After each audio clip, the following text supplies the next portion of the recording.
Hello friends, it's Kristie Marcotte. In today's video, I'll be using Honeybee Stamp's Lovely Layers Spring Greenery, their Hexagon Solid Stack Die Set, Adventure Awaits Paper Pad, their Wax Seal Stamper with the sentiment Happy Mail, and I'm also using one of their new wax melt colors. This is Frosted. I'll start off by making the wax seal. I have Honeybee Stamp's Silicone Mat, their wax melting furnace, and also melting spoon. I usually like to use 5 of the wax melts, but this time I'll be using 6 since I want a slightly larger wax seal. After lighting the candle, I'll place the spoon on the furnace. Now's the fun part, watching the wax melt. I did increase the speed of this video. The wax doesn't really melt quite this fast. Once most of the wax has melted, I'll use a toothpick, stir the hot wax, then I'll let it sit again for about 15 or 20 seconds. When the wax is completely melted, I'll pour it onto the silicone mat. You can also pour it into the circles on the right side of the mat if you want that perfect circle shape. I prefer my wax seals to have more of a natural look, that irregular circle shape.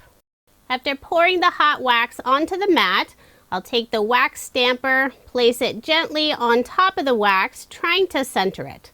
Then I'll let that sit for about 20-30 seconds. The frosted color wax melts aren't clear, but they are translucent. With the light wax color, it's hard to see the sentiment, so I'll use a gold metallic paint marker, lightly run it over the sentiment, and now it really pops against the light wax color. I'll set the wax seal aside to let the paint dry, and I'll start working on the background of the card.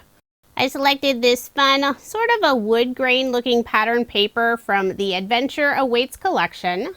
Cut down this panel to 4 1/8 of an inch by 5 3/8 of an inch.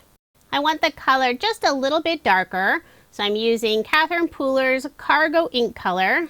I'll add ink all over this panel and a little extra on the top and bottom. Using the same Cargo ink color, I'll add a splatter to the background. So now it has more of a distressed look. I first pressed some ink onto an acrylic block, spritzed it with water. Now I'm using a paintbrush and splattering all over the pattern paper.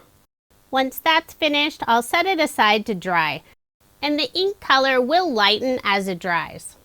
Now I'll start working on the Lovely Layers Spring Greenery piece. Not sure what this plant is called, but I think it's really pretty. I cut out the background from some light green cardstock, and the little flower blossom, I used some off-white pearlescent cardstock. I love the pretty etched detail on all of the blossoms. One at a time, I'll glue down each of the little floral pieces. I'm using a pair of reverse tweezers to hold the tiny die cut pieces, putting some Barely Art glue on the back, then I'll match them up with the outline die cut piece. All of the little floral blooms are different, so they can only go in one spot. And if you don't want to add all the little blooms, the background piece also has that fun etched detail. So you can cut it out from one color and it's still beautiful. I love using Honeybee Stamp's Lovely Layer die sets, and they sell a wide variety. It's not just florals.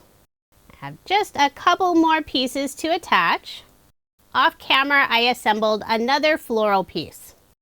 Next, I'll add a little more color to the flower pieces. I'm using the leftover ink on my brush, and I'll darken up the area where all of the single flowers connect and also the main stem. And I'll do the same thing for the other die cut. Once that's finished, I'll use Honeybee Stamp's metallic gold ink, and I'm adding just a little extra ink to the very top of all of the blooms. And instead of using a brush, I decided just to use my finger. I'm lightly tapping it on the ink pad and brushing it on the top of each of those little blooms. The gold ink will add just a little more shimmer to the flowers. With all of the natural colors I'm using, this card is very different from what I generally make. I love using lots of fun and bright colors, but sometimes it's nice to use those natural muted colors. Next, I'll layer the pattern paper background on some cardstock. This is from Coordinations. It's the Walnut Stain Distress color. I'm not sure if it's still available. I've probably had it in my craft room for years and years. I'll put ATG tape on the back and add my card front onto a card base. And this is an American Standard A2 size card, 4¼ inches by 5½ inches. Next, I'll add a couple of hexagon die cuts. The white, I use some white shimmer cardstock, and the layered piece is the same walnut stain cardstock color. I'll layer the two pieces together and adhere it in the lower left-hand corner using some glue. Now I'll add the first floral piece, put glue on the back of the flowers and also the stem, adhere that right over the hexagons. For the second floral piece, I will put some foam dimension on the back side of the blooms and that top part of the stem.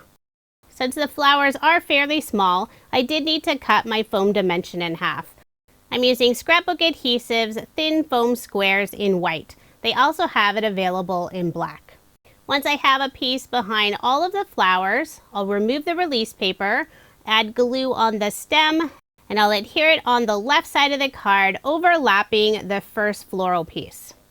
As I started to place the floral die cut piece, I realized the very left side was hanging off the end of the card, but I didn't have very many areas attached yet, but I was able to lift it up and move it to the right just a bit. Now it's time to add the wax seal. To adhere the wax seal onto the card, I'm using Honeybee Stamps wax seal stickers. These are really nice and super sticky. I love that they have the little tab so it's easy to remove the release paper.